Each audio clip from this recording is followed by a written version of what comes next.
Okay, let's get on to building the center panels for the Eternity. And the first thing we're going to do is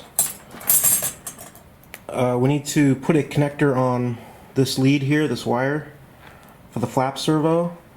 And the kit comes with these 3-pin connectors. So in my intro video I didn't know what these were for, but now we figured it out.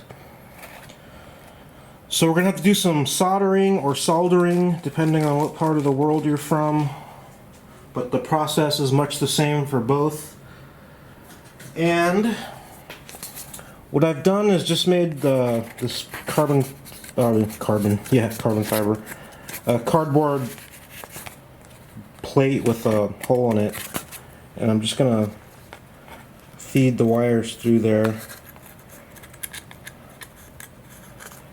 This is just to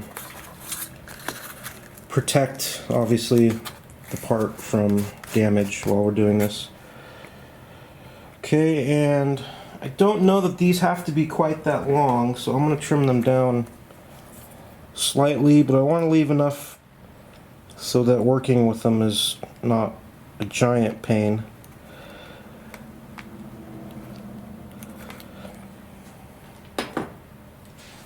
Something like that. And now what I'm going to do is I'm just going to prep these. I'm going to strip them, and I'm going to get out my soldering stuff and we can get started.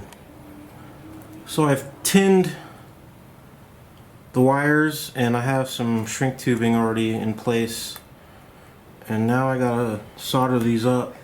And the blue is the negative, and it's going to be slightly tricky, I would imagine. Do you have one of these gimmicky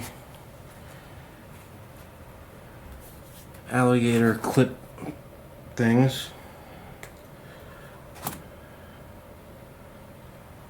Let's see if this will work.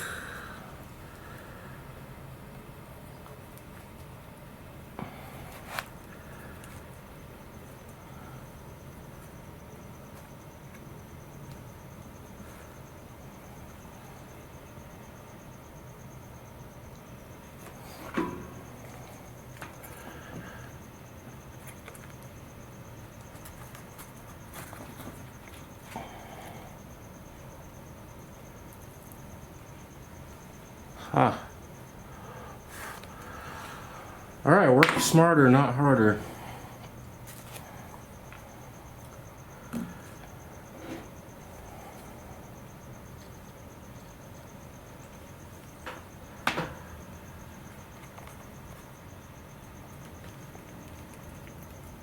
And oh wait, let's see, I was just about to do it wrong. Gotta go with the red.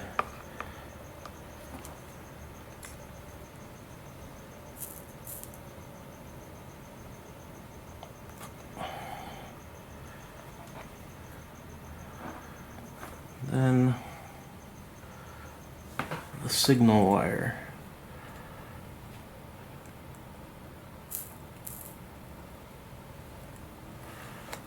Ah, that's hot.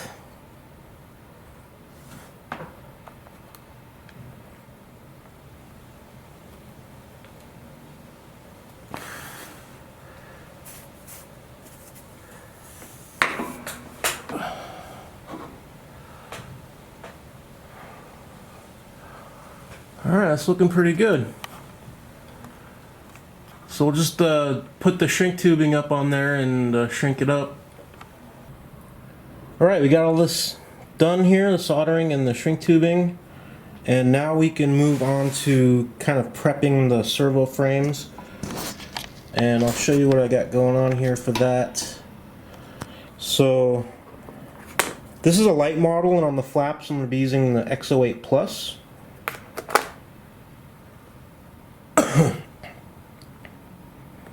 And the kit came with IDS frames for the X08s, so these are the Servo Ramen IDS frames, not the foam type, just the standard type. And we're going to be using those. And then this is one that I already started working on. You can see that the frame is like universal, so it has two mounting holes here for left or right mounting, and I just ground off the one I'm not going to use. This is totally optional step, you don't have to do that. So I ground that away just to save some weight, and then I trimmed 4 millimeters off this edge. You can see it's thinner, so 4 millimeters of material removed there, and I've sanded and scuffed the bottom and glued the little inserts in here. And then the horn we're going to be using is the third horn from the smallest one. So this is the smallest one, 1, 2, 3. This guy here, 1, 2, 3. This horn here. I'm going to use that horn, and pretty much standard setup. What I'm going to do is I'm going to go ahead and kind of prep the servo bay by just doing some sanding. I need to scuff this area up, so I shall use, what shall I use? Maybe try my handy little sanding implement that I made.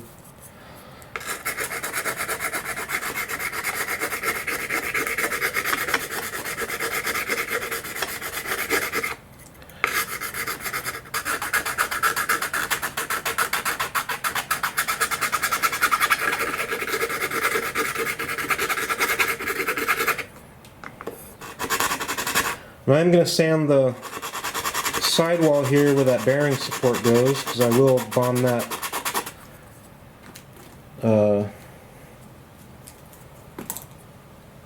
this part here. I will bond that to the sidewall, so I'll get that scuffed.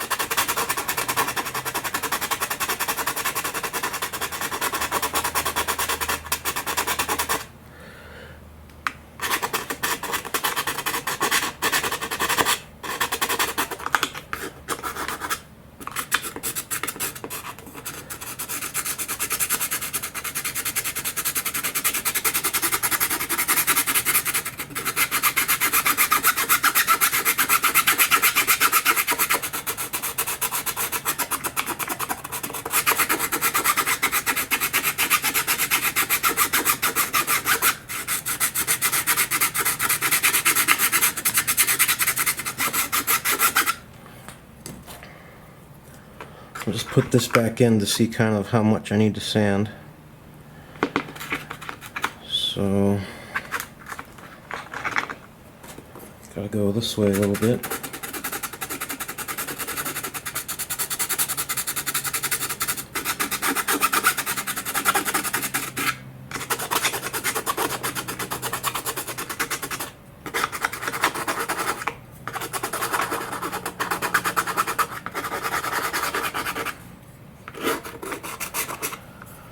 Yeah, it's looking pretty good. Now I'm going to take the back of my X-Acto knife and just kind of drag it to make some deeper gouges. But I'm not putting any pressure on this at all. I'm not pushing into the wing at all. I'm just lightly dragging it across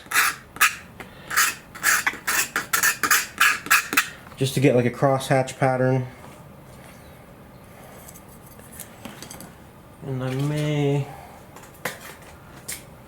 just take a bit of loose paper here and get some swirls going.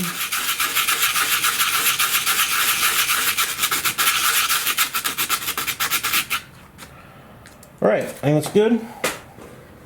So I'll just vacuum this out, and then I'm going to rub it out with some alcohol, and that's pretty much ready for bonding the frame. Okay, I've sanded both the bays and cleaned them up with the vacuum and rubbing alcohol, and I just wanted to show you some of the prep work on the frames here. I've scuffed up the bottoms with really coarse sandpaper, and I've also filed a bunch of notches on the edges just to get a little more bite with the epoxy. So really close to being able to glue these in. Oh yes. One quick thing. This is like a quick tip that would apply to this plane and any other plane that uses the servo ROM and IDS stuff.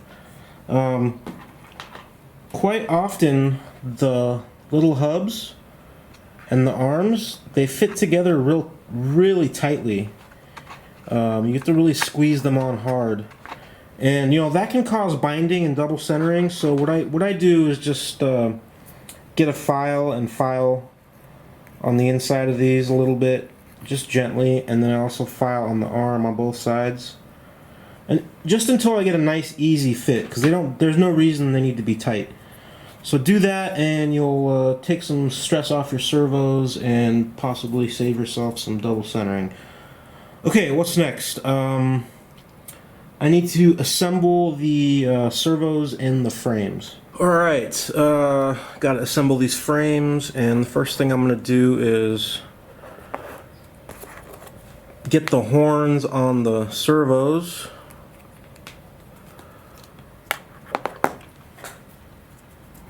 And I want to try to match them up as best as I can, so got my servo tester here. Let's see, this servo is going into this panel, so I'm going to put this in the full down position and put the horn on it.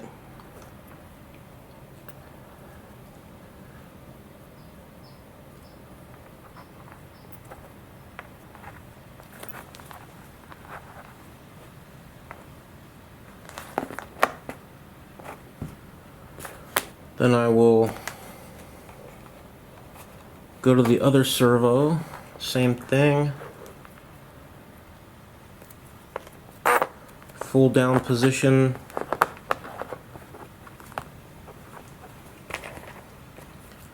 let's see if these horns match up. Oh, I think they match up pretty well. Okay, so we'll put that on there, and I just kind of put them on a flat surface and make sure that the horns are on the same plane, and that looks great to me.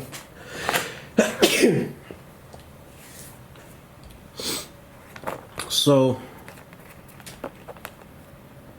that's kind of what it looks like.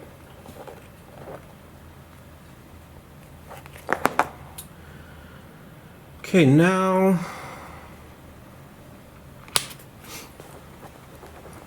let's assemble these onto the frames. Now these frames don't have bearings in here, so I like to put a little bit of some kind of lubrication. Have some Team Associated diff lube, and you can use whatever. I just have this, if there's any left in here.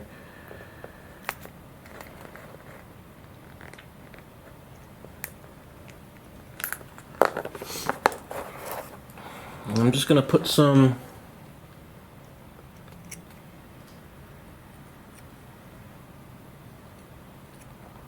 on the output shaft here. The horn.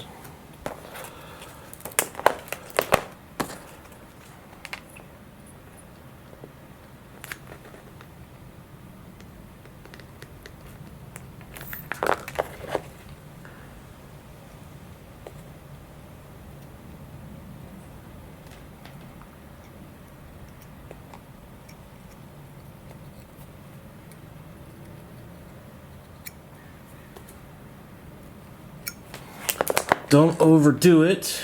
Alright, the servos are prepped and we're ready to go. Ready to glue these in. This is what they look like. I've put little tiny patches of masking tape over the holes where the screws go through, just because I don't want any epoxy getting in there. I found that if you don't tape them up, some epoxy can seep up in there, and then if you have to take your servo out and put it back in and tighten the screws again, you tend to get print through when on the top skin with the servo. You can see the screw positions kind of trying to push through the top skin, so this kind of prevents that.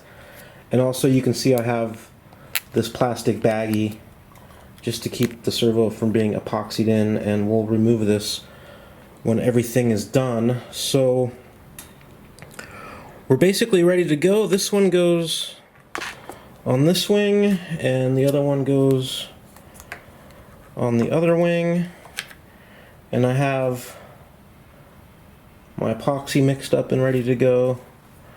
I have a little carbon scrap.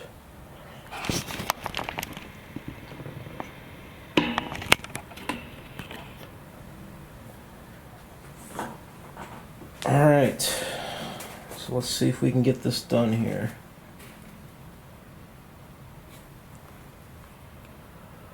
I'll just put some of the epoxy down.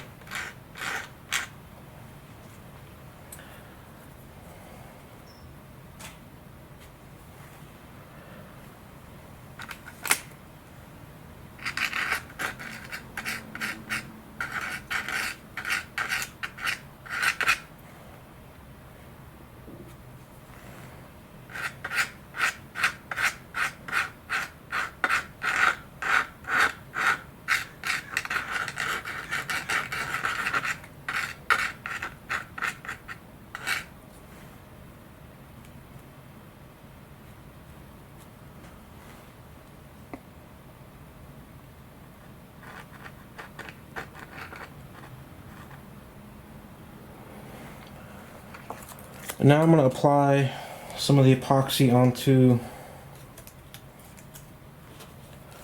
the servo frame itself.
Now the tricky part, getting the sucker in here.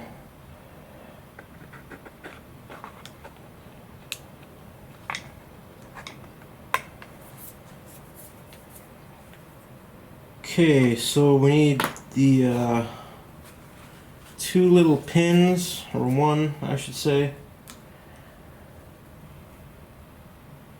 from the IDS kit,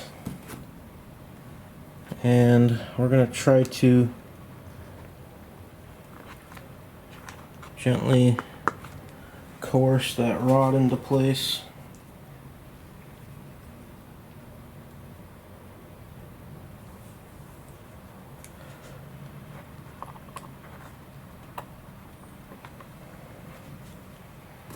And I like to use a flat file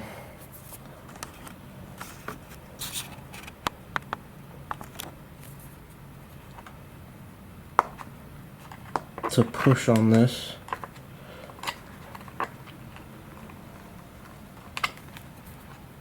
These can be kind of fiddly. Sometimes you get them the first shot, and other times you gotta do a little bit of coaxing.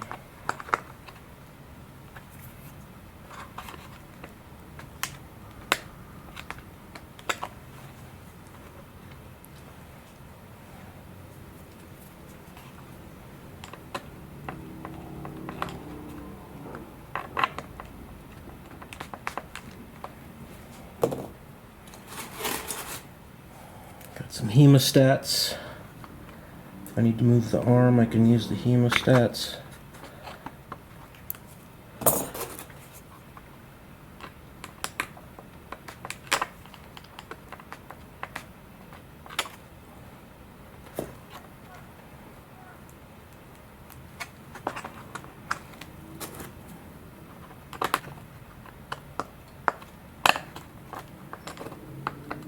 I finally got it.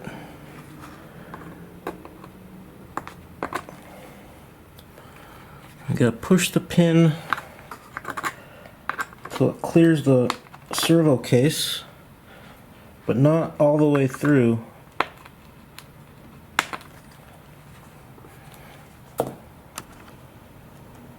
See that? So you don't want to push the pin till it's flush with the arm, because then it'll jam into this side of the tray. Okay, now I'm going to hook up the servo to the tester. I'm going to move it to the full down position.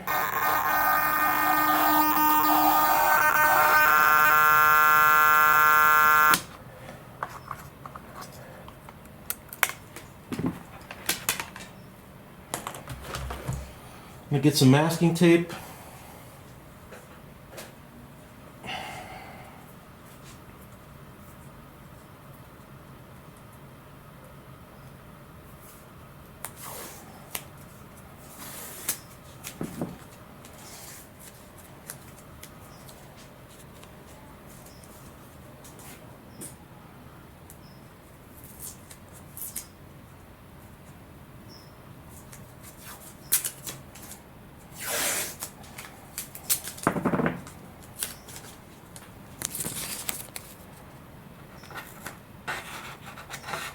I'm going to move this flap to the full down position.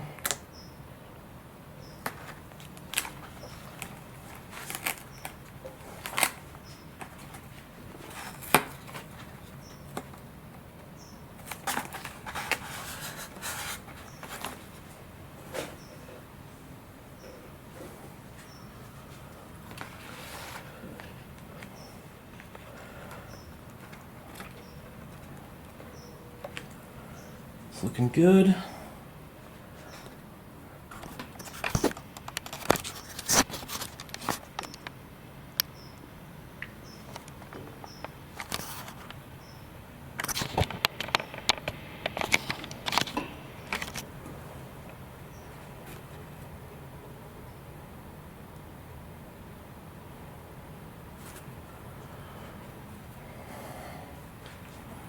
I'm just going to get in here and put some epoxy kind of where the bearing support is, or bushing in this case.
Alright, it's looking good to me.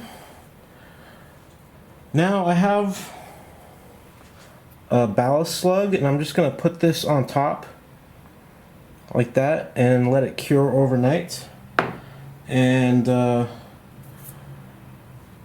what I'll also do is kind of wiggle this servo around and make sure it's perpendicular to the arm. It pretty much is, because it kind of aligns itself, but if it's off and I can move it a little bit and get it, you know, in better alignment, I'll do that. Then I'll put the ballast slug on and let it cure overnight. So that's one side down. I'm just going to go ahead and do the other one. Alright, it's the next day and the epoxy is cured on the frame, so I'm going to go ahead and see what we got here.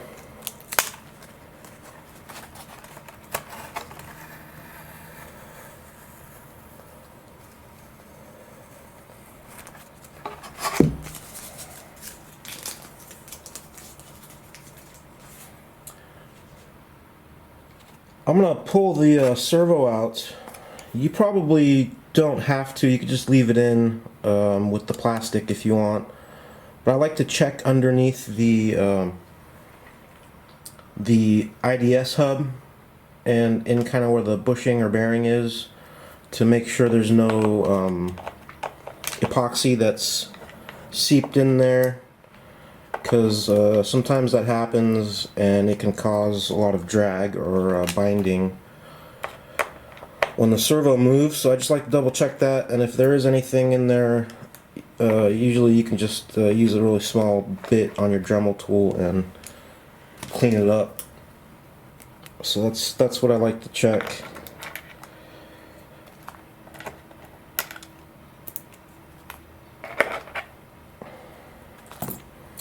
And also you can see if you get a good bond on the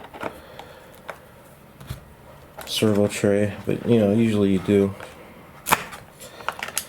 Servo cut came out real nice. I'll just pull the plastic out. We should just pop right out.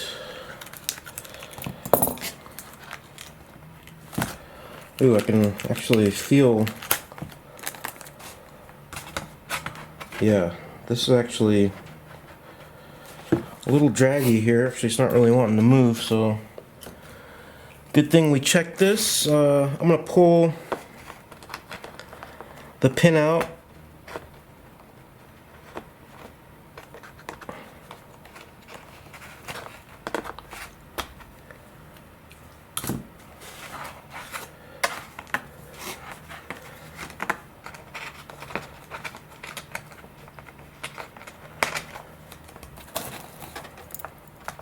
Did the other one already and it was perfectly fine. Just see what's going on with this guy. Could have been that the plastic. Oh yeah, I think the plastic kind of wedged itself underneath the hub. It fell right off, but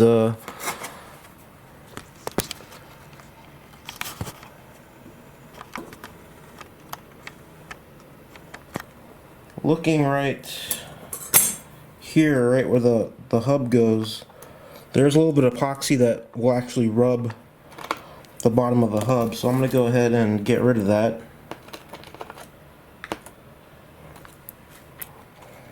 Just going to put a piece of tape over the bushing hole, because there is a little bit of that grease in there, and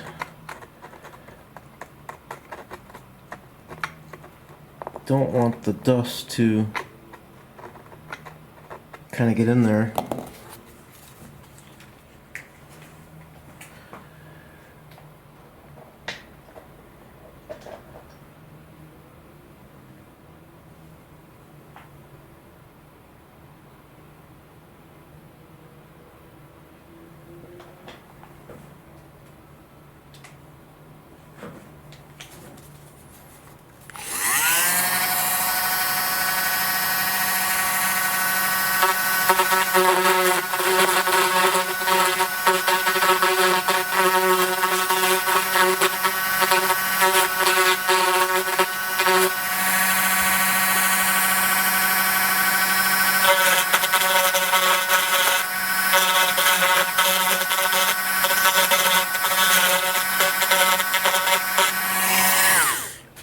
Alright, that should do it.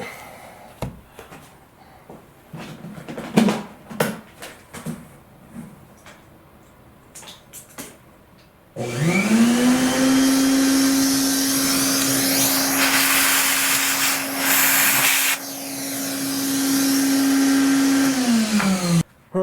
I got the arm back on the hub and it's moving really nicely.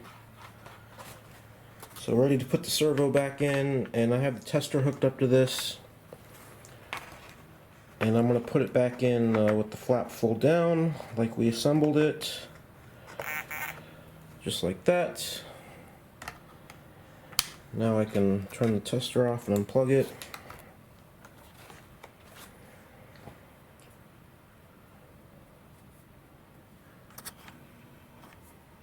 And hopefully just be able to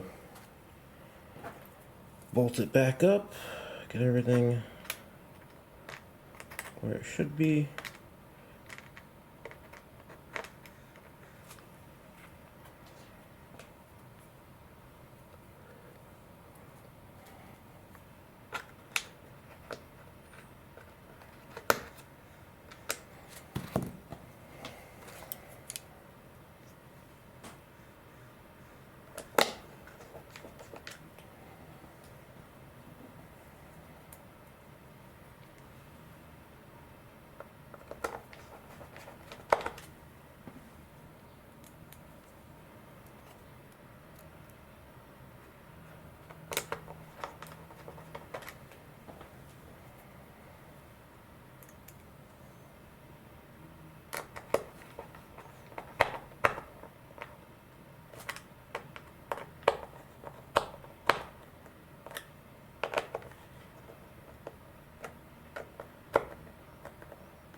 Okay, don't over torque those, don't over tighten them. There's no need to overdo it. And I also, while the servos were out, I also trimmed up the wire slightly. That's about how much wire I took off. Again, totally optional. And now I should be able to plug this guy in here. And it'll just go in like this, but I think I want to just put a bit of electrical tape around that connection, just for safety.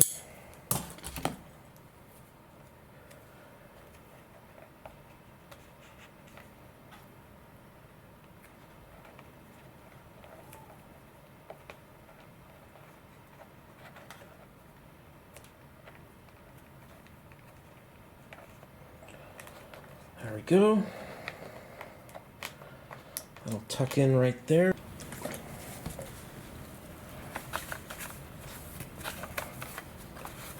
Got some alcohol here and just cleaning off the surface. Might grab a microfiber.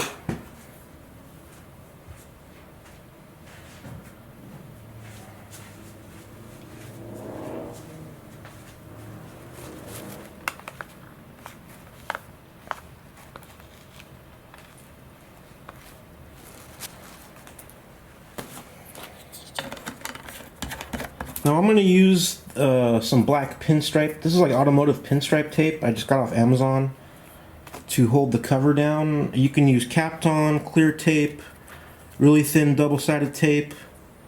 You can even use canopy glue, whatever you want, whatever you're comfortable with. I'm just going to go with this pinstripe tape.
And that's it.